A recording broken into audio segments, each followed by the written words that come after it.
সিঙ্গাপুরের মাজু ফরেস্টের বড় একটি অংশ কেটে আবাসন করার সিদ্ধান্ত নিয়েছে দেশটির সরকার।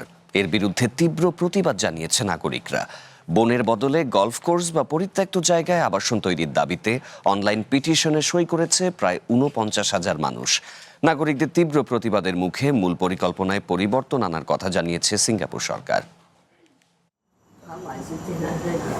২৩ হেক্টরের মাজু ফরেস্টের প্রায় ২/৩ কেটে নতুন ফ্ল্যাট তৈরির পরিকল্পনা করেছিল সিঙ্গাপুর সরকার। কিন্তু বনের জায়গায় কংক্রিটের ভবন গড়ার এই সিদ্ধান্ত আসতেই ছড়িয়ে পড়ে তীব্র ক্ষোভ।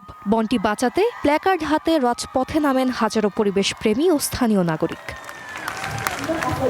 বন ধ্বংস না করে গলফ কোর্স বা পুরনো ভবন ভেঙে আবাসন তৈরির দাবিতে দুটি পিটিশনে সই করেছেন প্রায় ৪৯,০০০ মানুষ। এমনকি এলাকাটির ৭০০ জনেরও বেশি বাসিন্দা তাদের সংসদ সদস্যকে চিঠি দিয়ে বনটি রক্ষার আবেদন জানান। বিরল স্ট্র হেডেড বুলবুল পাখি আর সুন্দা প্যাঙ্গোলিনের আবাসস্থল এই বন কেটে ফেলাকে সরকারের দ্বিমুখী নীতি বলছেন আন্দোলনকারীরা।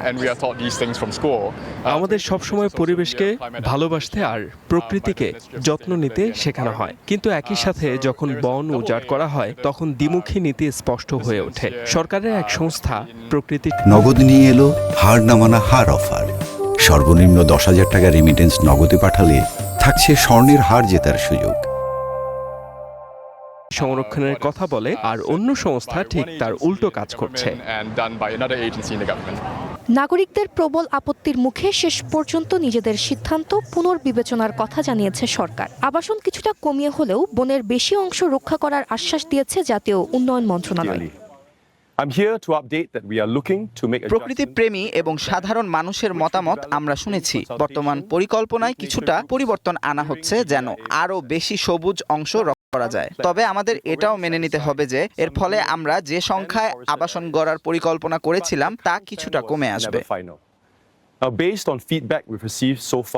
সিঙ্গাপুরের সীমিত ভূখণ্ডে আবাসন সংকট যেমন সত্যি, তেমনি জলবায়ু পরিবর্তনের যুগে প্রাকৃতিক বন বাঁচিয়ে রাখা অত্যন্ত জরুরি। তাই বন ধ্বংস না করে পরিত্যক্ত জায়গা ব্যবহারের দাবি জানিয়ে আসছেন পরিবেশবিদরা।